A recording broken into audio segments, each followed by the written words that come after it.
ओम शांति। आज की तारीख है 17 फरवरी 2022। मीठे बच्चे, सिर पर विकर्मों का बोझा बहुत है, इसलिए अब तक शारीरिक बीमारियां आदि आती हैं। जब कर्मातीत बनेंगे तो कर्म भोग चुकतू हो जाएंगे। प्रश्न है, सभी का अटेंशन खिंचवाने के लिए इस यूनिवर्सिटी का कौन सा नाम होना चाहिए? उत्तर, सच्चा सच्चा ज्ञान विज्ञान भवन, पांडव भवन। ज्ञान अर्थात नॉलेज से वेल्थ और विज्ञान अर्थात योग से हेल्थ मिलती है, सो भी 21 जन्मों के लिए। तो तुम बच्चों को मनुष्य को मुक्ति, जीवन मुक्ति देने के लिए ज्ञान विज्ञान की प्रदर्शनी लगानी चाहिए।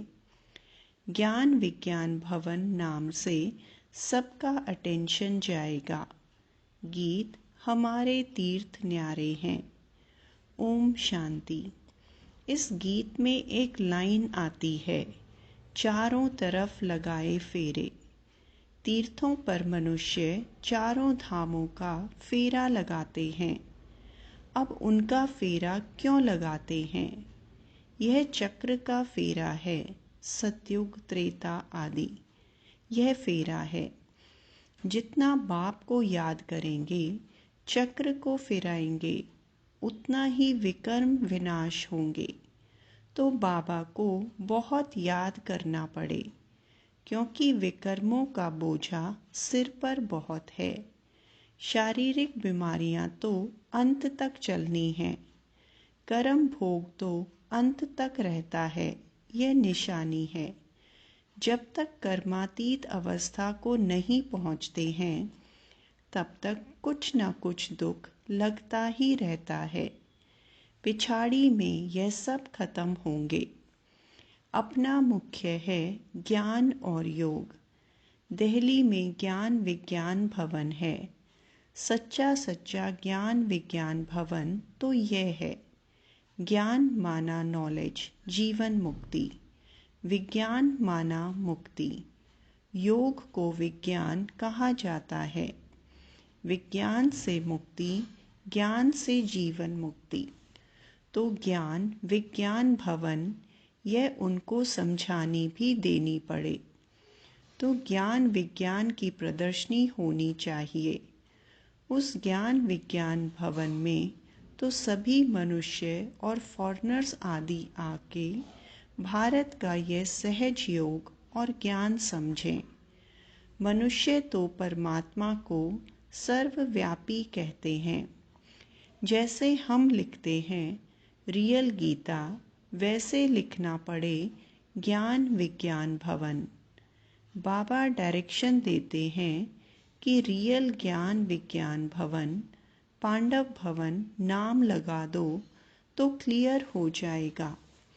फिर साथ में यह भी लिखो कि ज्ञान से जीवन मुक्ति, एवर वेल्दी, और विज्ञान अथवा योग से एवर हेल्दी कैसे बनते हैं, सो आकर समझो।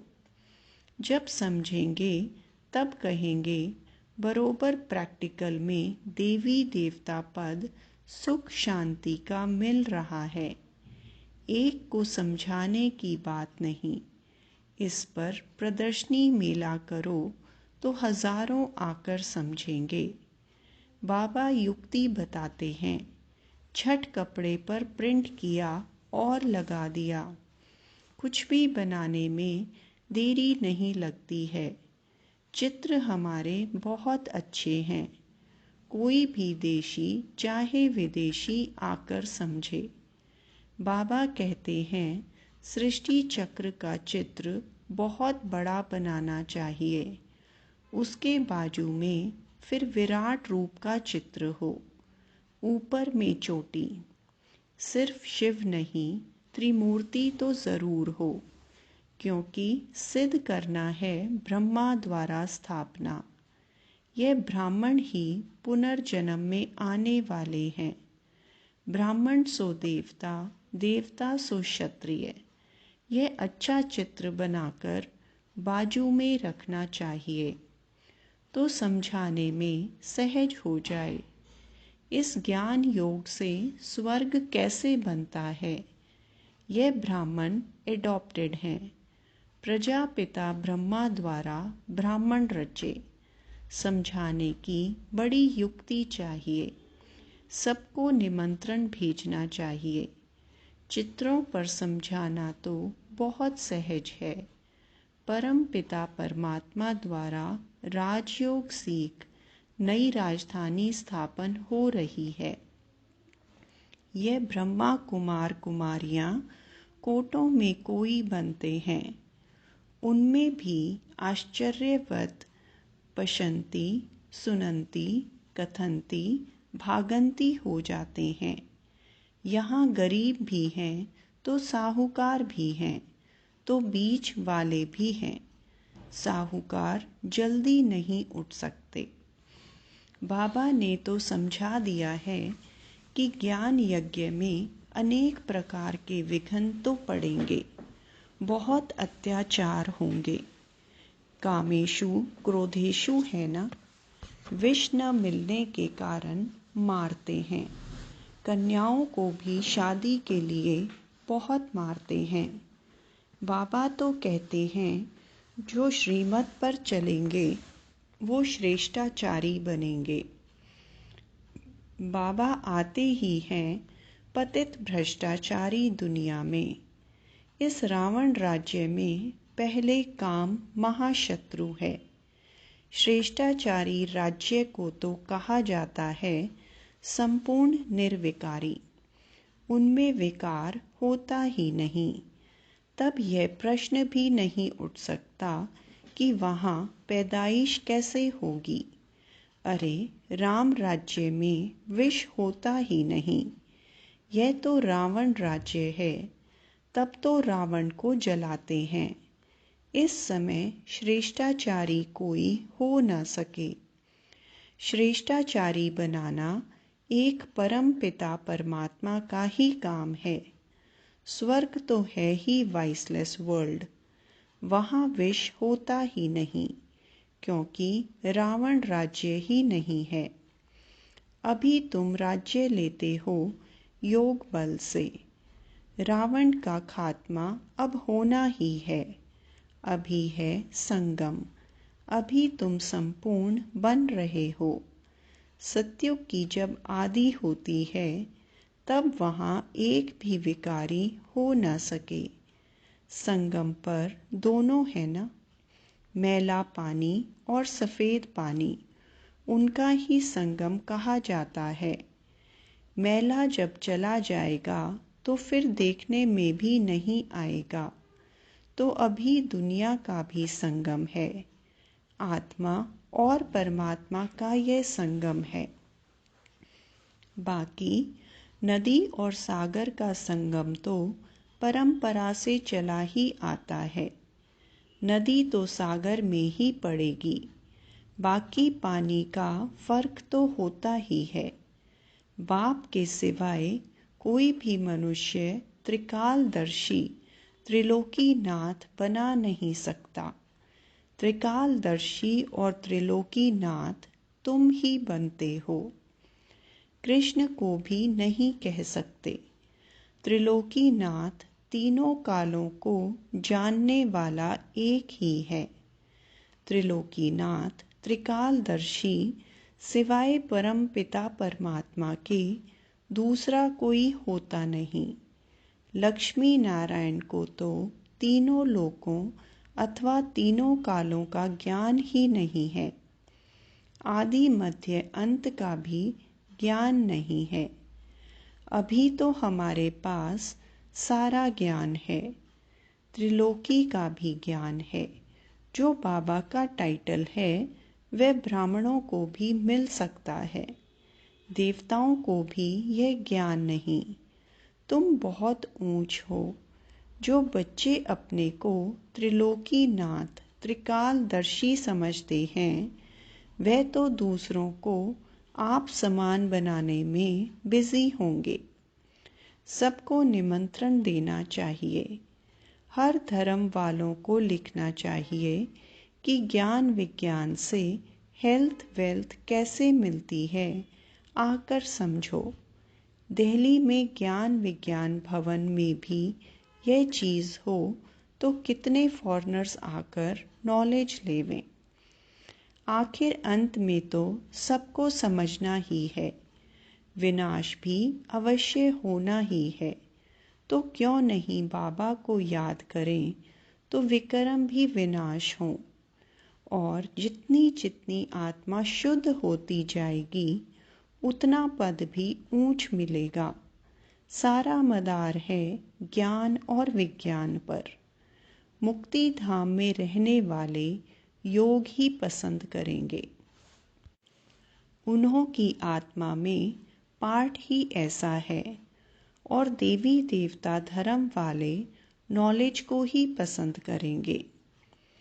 तुम बच्चों की दिन प्रतिदिन उन्नति होती जाती है। तुम ऊपर जाते रहते हो, वे नीचे गिरते रहते हैं। तुम्हारी है चढ़ती कला और सबकी है उतरती कला। सबको वापस जाना है, वह तो कॉमन बात है। बाकी वर्षा लेना है, यह भी समझते हैं। कल्प पहले जो जिसने पद पाया है, जिस प्रकार से पाया है, वह सब साक्षी होकर देखते रहते हैं। आएंगे तो बहुत। दिन प्रतिदिन युक्तियाँ भी अच्छी अच्छी निकलती रहती हैं। ज्ञान विज्ञान भवन नाम हो और अच्छे अच्छे चित्र हों। दुनिया में तो बहुत फालतू चित्र हैं। कोई टेढ़े बांके कृष्ण के ऐसे आर्ट के चित्र बना देते हैं, तुम्हें उसकी दरकार ही नहीं है। वहाँ देवताएं डांस करते हैं, वे तो खुशी में खेल पाल करते हैं। यह आर्ट आदि तो यहाँ का रिवाज है। वहाँ तो प्रिंस प्रिंसेस खेलते हैं। बाइस्कोप आदि वहाँ कुछ भी नहीं है। इन सब बातों को तुम यहाँ ही जानते हो। बाप को भी तुम ही पहचानते हो। मनुष्यों की बुद्धि में थोड़े ही बैठता है कि यह कौन है, क्योंकि नाम सुना है श्री कृष्ण का। चित्र भी फर्स्ट क्लास हैं। नाम ही है श्याम सुंदर। काम चिता पर बैठते हैं तो श्याम बन जाते हैं। ज्ञान चिता पर बैठने से फिर आधा कल्प गोरे बन जाते हैं। बुद्धि में आना चाहिए तो सतयुग में 21 जन्म सुंदर थे। फिर काम चिता पर बैठ भिन्न नाम रूप में आकर श्याम बने हैं। वो लोग समझ नहीं सकते तो काला क्यों किया है। तुम तो जानते हो, अब कैसे समझाएं, किसका चित्र दें। श्याम और सुंदर इनको ही कहें। ऐसे नहीं, रामचंद्र को भी श्याम सुंदर कहते हैं। उनको काला क्यों किया है, ये समझते नहीं हैं। इस समय सब काले ही काले हैं। ये समझने की बातें तो बहुत अच्छी हैं, परंतु जब अच्छी रीति कोई समझे। प्रदर्शनी में सीखने का चांस बहुत अच्छा है। हो सकता है अच्छी अच्छी बच्चियां मैदान में आ जाएं, बाकी दूसरे सीखते रहें। निमंत्रण तो सबको देना है। भल कोई गाली दे, गालियां तो संगम पर खानी ही हैं। अच्छा, मीठे मीठे सिकिलदे बच्चों प्रति मात पिता बाप दादा का याद प्यार और गुड मॉर्निंग। रूहानी बाप की रूहानी बच्चों को नमस्ते। रूहानी बच्चों की रूहानी बाप दादा को याद प्यार, गुड मॉर्निंग और नमस्ते। धारणा के लिए मुख्य सार। श्रीमत पर चलकर श्रेष्ठाचारी बनना है। काम महाशत्रु पर विजयी बन संपूर्ण निर्विकारी बनना है। अत्याचारों से डरना नहीं है। दूसरा पॉइंट, योग बल से आत्मा को शुद्ध बनाना है। त्रिकालदर्शी त्रिलोकीनाथ बन दूसरों को आप समान बनाने की सेवा में बिजी रहना है। सब धर्म वालों को संदेश ज़रूर देना है। वरदान, स्नेह के रिटर्न में स्वयं को टर्न करने वाले सच्चे स्नेही सुसमान भव। बाप का बच्चों से अति स्नेह है, इसलिए स्नेही की कमी देख नहीं सकते। बाप बच्चों को अपने समान संपन्न और संपूर्ण देखना चाहते हैं।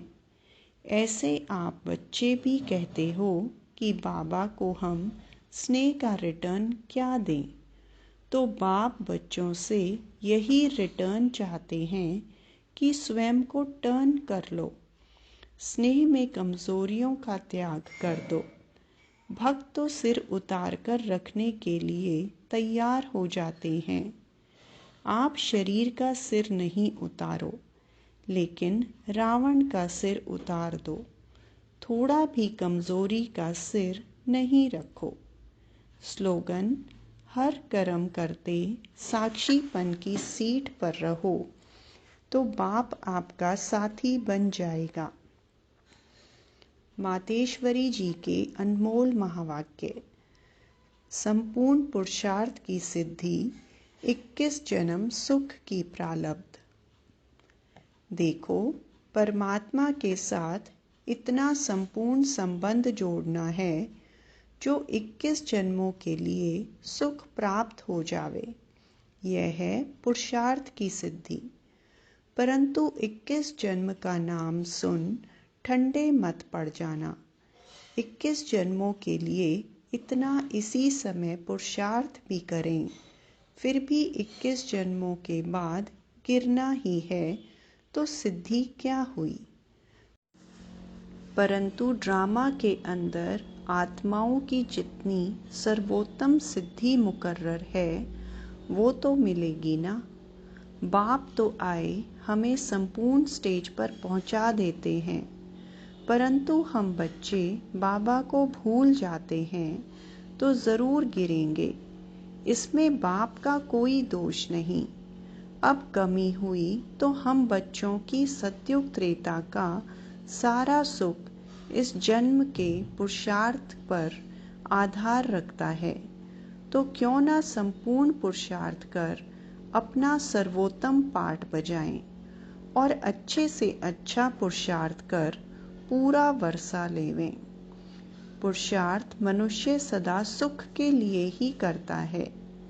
सुख दुख से न्यारे होने के लिए कोई पुरुषार्थ नहीं करता। वो तो ड्रामा के अंत में परमात्मा आए, सभी आत्माओं को सजा दे, पवित्र बनाए, पाठ से मुक्त करेंगे। यह तो परमात्मा का कार्य है।